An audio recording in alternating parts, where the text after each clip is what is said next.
Assalamualaikum warahmatullahi wabarakatuh. Nama saya Muhammad Rofal Zikri, NPM 2005160386. Saya akan menjelaskan jurnal saya yang berjudul Strategi Pemasaran Digital Peternakan pada Produk Susu Perah Sapi. Sini ada pendahuluan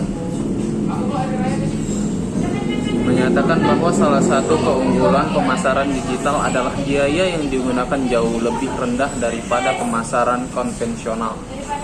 Rendahnya biaya pemasaran digital ini diharapkan dapat berpengaruh pada jual kompetitif guna menarik perhatian lebih banyak pelanggan.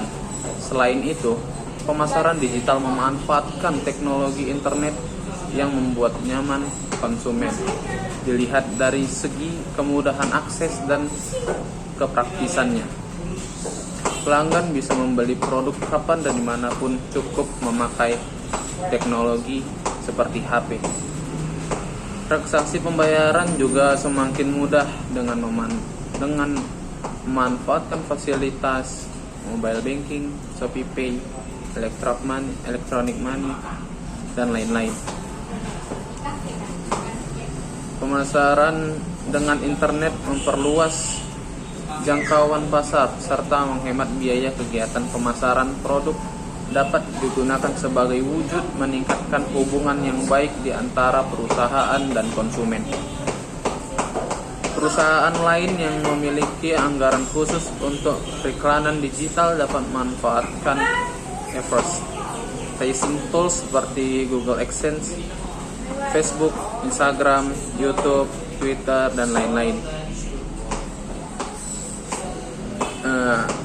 Yang ditinjau dari sisi biaya meskipun lebih tinggi dari biaya pemasaran melalui media sosial aja, tetapi dapat dijangkau oleh masyarakat luas tidak jika dibandingkan dengan biaya pemasaran konvensional.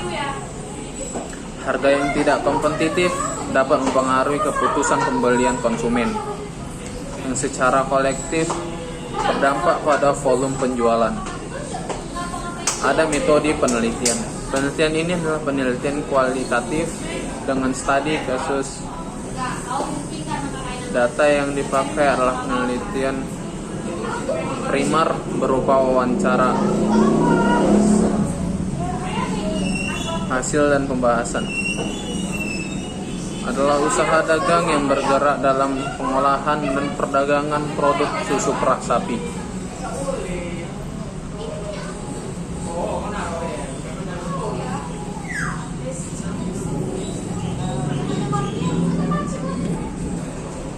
Bagi sekelompok orang, menciptakan peluang pasar yang seluas-luasnya bagi peternak.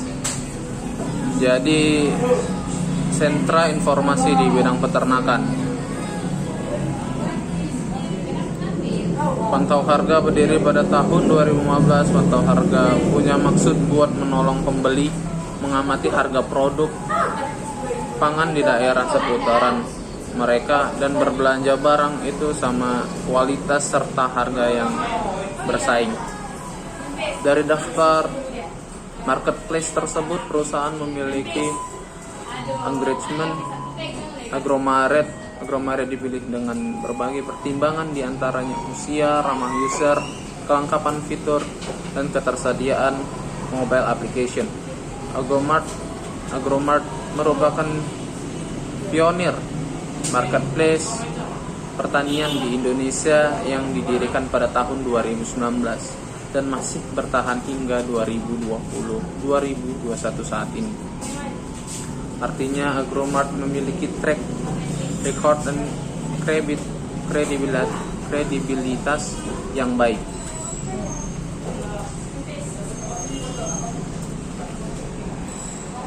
Berdasarkan data yang dilansir, Facebook merupakan media sosial dengan pengguna terbanyak.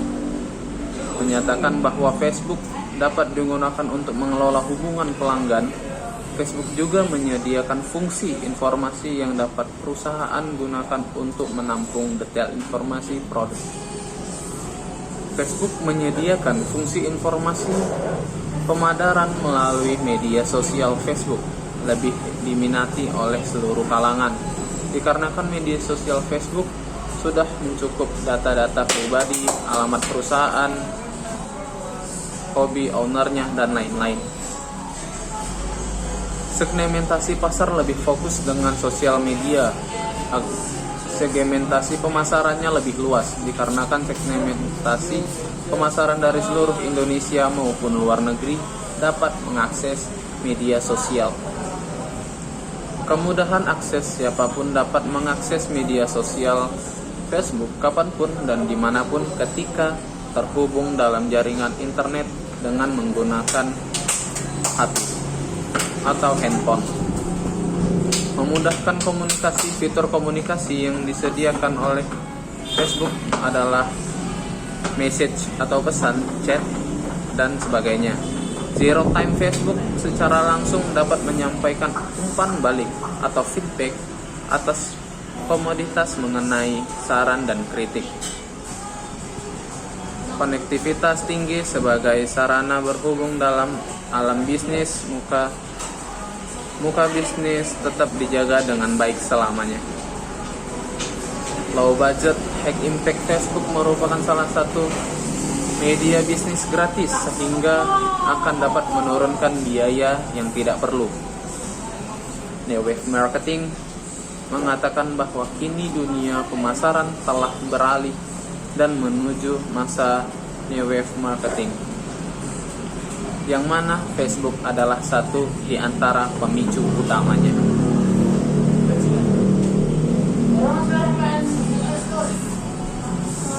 Variabel politik dan ekonomi tidak berpengaruh pada pemasaran produk, sementara variabel sosial dan teknologi mempengaruhi cara pemasaran produk-produk.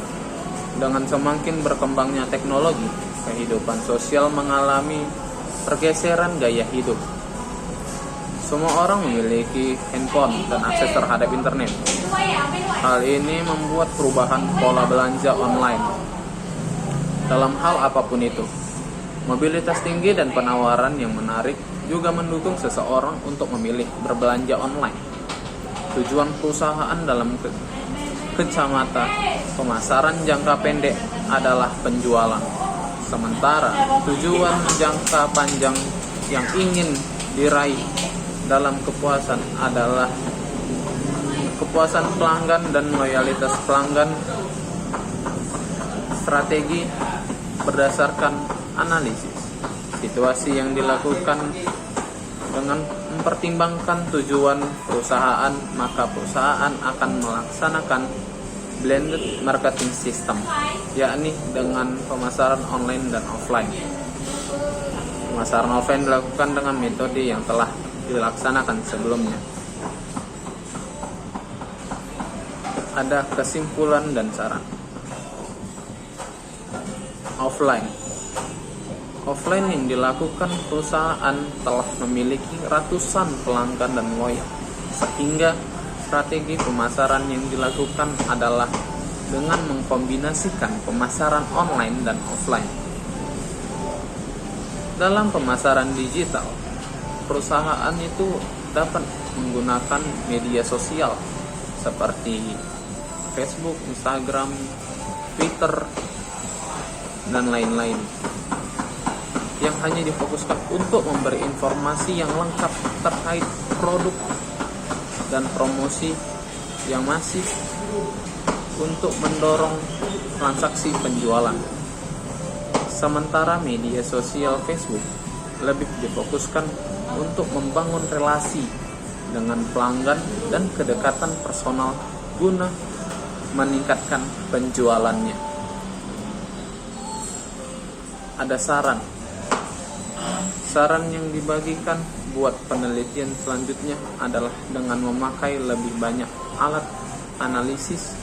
Dengan semakin banyak alat analisis yang digunakan, maka semakin tajam dan tepat pula analisis yang diperoleh. Dan penawaran yang menarik juga bisa untuk memicu kedatangan suatu customer terhadap penjualan yang kita pasarkan. Kesimpulan dan sarannya sudah saya ini. Wabillahi taufik walhidayah. Assalamualaikum warahmatullahi wabarakatuh.